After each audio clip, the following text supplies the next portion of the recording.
Today, I'd like to spend some time talking about the Saudi Aramco IPO and why that IPO should make zero sense to investors worldwide. Welcome to episode 22 of the Angry Clean Energy Guy with me, Asad Rasouk. I am so happy you're here.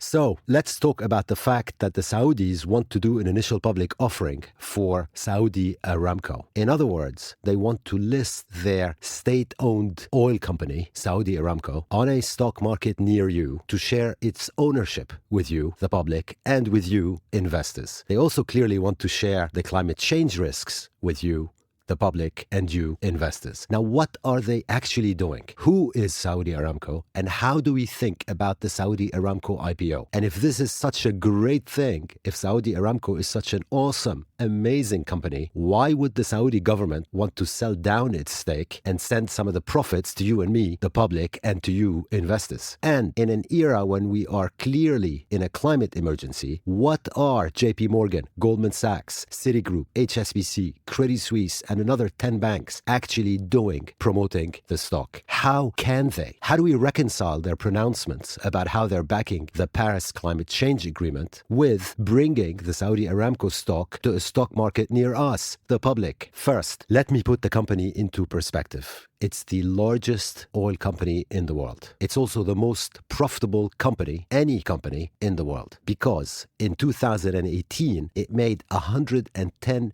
billion of net income, and that was on revenues of $355 billion.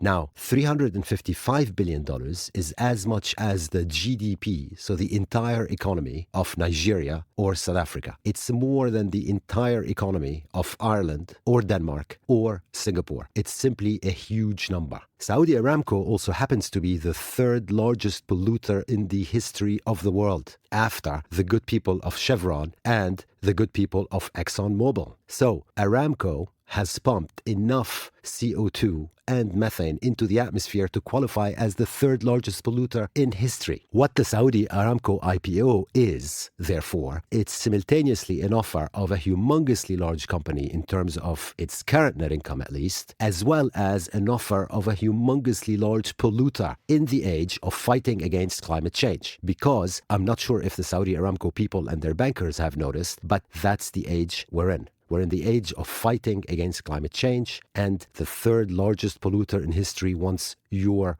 money. Now, let's talk about Saudi Aramco's valuation. I love this bit. The Crown Prince of Saudi Arabia thinks that the company should command a valuation of $2 trillion.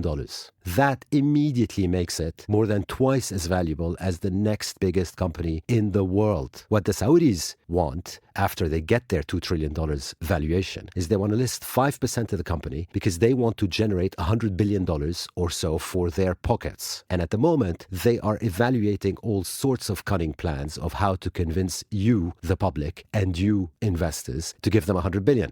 Now, that would be a domestic listing in Saudi Arabia, followed by a listing in London or New York or Tokyo or Hong Kong, or it could be a listing in Saudi Arabia and then pumping the stock up to get it to the level that they want, and then a listing in London or New York or Tokyo or Hong Kong. They've got some of the smartest brains in the world on this, and I'm sure by the time something is formally announced, which I understand is going to be very soon, there will be a very cunning plan. And that's why we have to be very, very careful when we consider the Saudi Aramco IPO. Now, I want to digress and talk about the greed monster for a minute. The company has already selected lots of banks, household names, including Bank of America, Citigroup, Credit Suisse, Goldman Sachs, JP Morgan, Morgan Stanley, Barclays, BNP Paribas, Deutsche Bank, UBS, Crédit Agricole, Société Générale, and others to take it public. You get the picture. And what is hilarious is that many of these banks are the very same banks that pretend they care about climate change, but God forbid, anything should come between them and making a buck now. So you've got all these bright bankers completely focused on the bonuses they will take home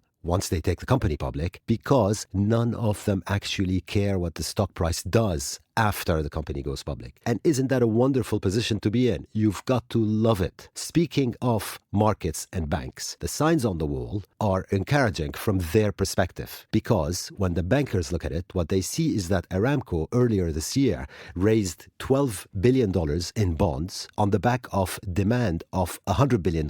So there were $100 billion chasing the bonds, but there was only $12 billion of bonds. And what they therefore see is lots of demand for the Aramco name, and they then deduce that the IPO is just going to fly. It's going to sell, and they love it. Their greed then comes in, that's the banker's greed, and the attraction of getting paid a big bonus right now means that all these lovely banks suddenly forget about environmental and social and governance criteria. They forget about climate change. They forget about the world burning. They forget even their own words. They forget their websites. They forget their CSR policies. They forget their promises, and they go after a quick buck. How predictable. Now, the $2 trillion that the Saudi want is somewhat of a random number. I can just imagine what happened. The Saudis took an envelope, and then they turned that envelope, and on the back of the envelope, and with what I assume is a very expensive pen, they calculated how much barrels of reserves, oil reserves, they think they have, and they multiplied that number by $8. Why $8? Because $8 is the benchmark that's used to value reserves. Saudi says that it's got 260 billion barrels of reserves. And so if you multiply it by 8, you get roughly $2 trillion.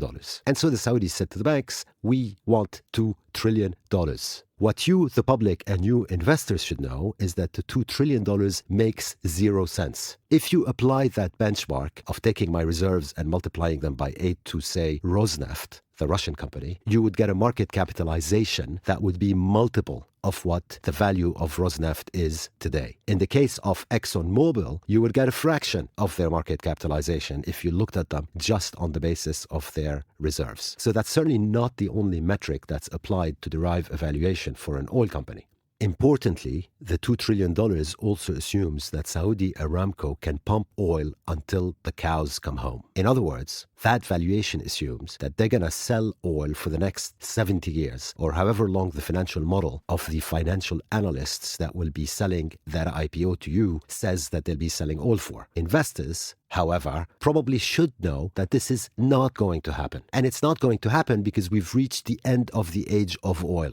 And I'm going to come back to that in a second. There are other ways you can value the company. I don't want to get technical. However, these other ways do not give you $2 trillion. What they'll give you is somewhere between $500 billion and $1.2 trillion, not $2 trillion.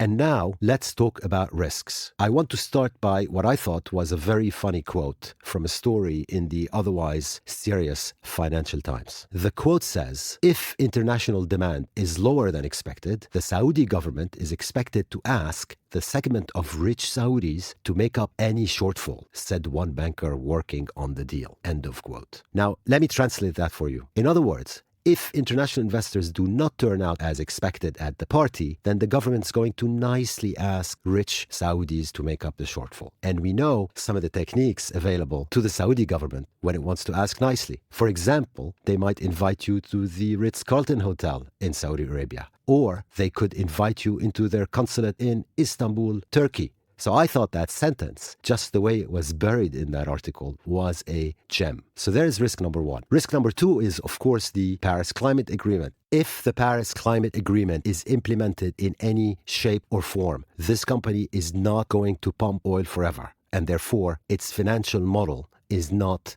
valid. Now, the Saudis know that they will probably pump the last drop of oil on the planet. And that's because their cost of production is lower than anybody else's. So that bit at least makes sense. But it's quantum that we're talking about. There is no way the Saudis can continue to pump oil, and not just the Saudis for that matter, at the level that they are pumping it at, because otherwise we are all going to fry, and we refuse to fry. In addition, all the signs, early as they may be, are that they will not pump all that oil out. Just in the last 2 weeks, Mercedes-Benz, which put out the first internal combustion engine in 1885, announced that it was discontinuing research and development of internal combustion engines for cars. That is the end of an era Mercedes-Benz will focus completely on electric vehicles. Even Toyota expects to be free of traditional engines by 2050, and we all know how conservative the Japanese can be. Electric buses are taking the road worldwide in increasing numbers. Electric scooters are doing the same. Electric cars haven't even started their big move. And gasoline, which you put in your cars and your buses and your scooters, accounts for 25% of oil consumed globally. So clearly, the wind is not with Saudi Aramco.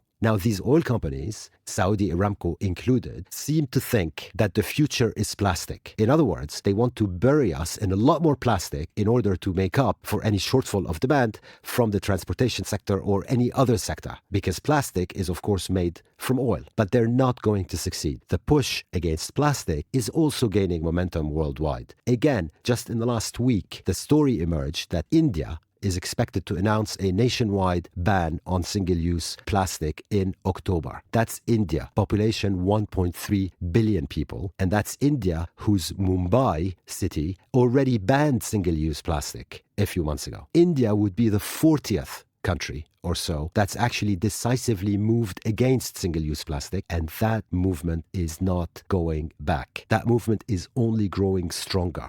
Yet another risk is that obviously when a state-owned company goes public, you want to discount for the political risks that surround it because it's controlled by government, and when governments need cash, they raid the company. Just look at the scandal of Petrobras in Brazil, for example. That scandal sent its shares sliding to a 16-year low early last year. Investors in Russia's Rosneft are not faring any better. They have to deal with sanctions that limit the stock's upside. And Saudi Aramco, let's not forget, is Saudi Arabia's ATM machine. That's what they live from.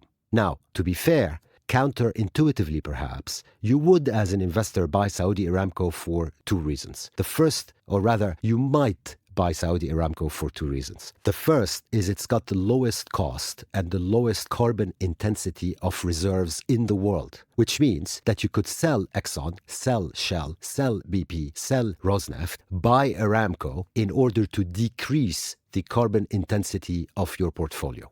The Saudis are making noises to encourage just that switch. And the noises that they're making are that they are working hard to produce not only the lowest cost oil, but the lowest cost oil with the lowest environmental impacts. Who knows? Maybe that's true. The second reason you might buy Saudi Aramco is because if it were to be listed, it will suddenly become the climate change stock. The stronger the measures we take against climate change, the more the stock will drop, because it would be almost a direct proxy from that perspective. Now, what would you pay for Saudi Aramco?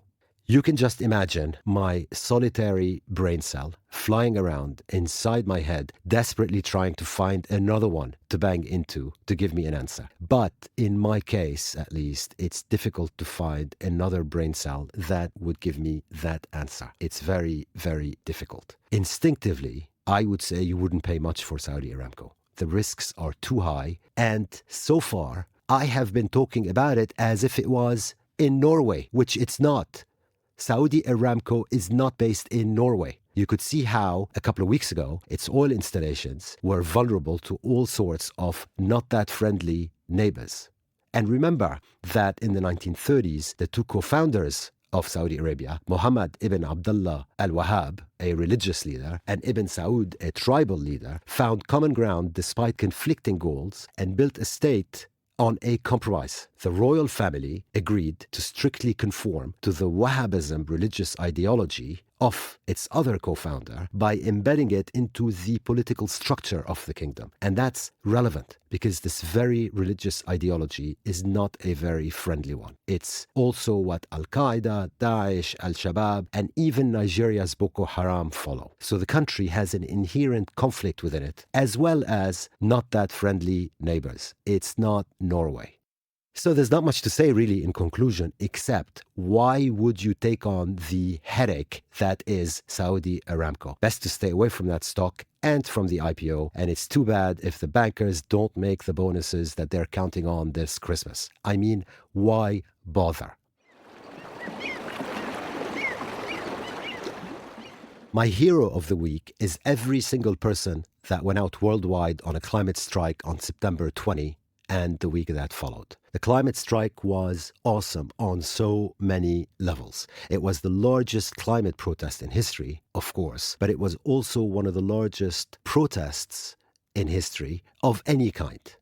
I do have to say, however, that looking at it from Asia, the silence was somewhat deafening. If you look at the numbers of people that came out in China, Japan, Indonesia, in Singapore, in Thailand, in Vietnam, in Laos, in Cambodia, for example, it was disproportionately low compared to the climate risk that these countries are running. We all know that 5 of the top 10 countries most at risk from climate change are in Asia. So I don't want to dampen the party spirits or anything, but the silence in Asia was deafening. My villain of the week is Norway's Equinor. They are a very big oil company, which actually happens to be this time in Norway. They were formerly known as Statoil, but it's fashionable these days, if you have the word oil in your name, to go and hide behind something else. But whatever their name, they cannot hide what they're actually about, and they are my villain of the week because UK regulators issued a warning to them over false advertising on the London Underground. These people were running ads implying that gas is a low-carbon energy source, when we all know that the leakages from gas, when you frack it or you drill to get it, when you pick it up, transport it, refine it, and pipeline it, mean that natural gas is dirtier than coal. Natural gas is dirtier than coal. And I'm repeating it because you should not believe the propaganda of the oil industry trying to sell us natural gas all day long as their cure to climate change. Yet the Equinor people ran a huge advertising campaign implying that it was a low-carbon energy source, and they were slapped by UK regulators who stopped them from using that advertisement again. So Equinor, shame on you. False advertising is absolutely terrible. You're literally trying to brainwash citizens through nice-sounding campaigns that are not only false, but misleading and outright lies. Thanks again, everybody, for listening. Remember that you can find transcripts of every single episode within 2 weeks from that episode going live on my website, theangrycleanenergyguy.com. And have a great couple of weeks.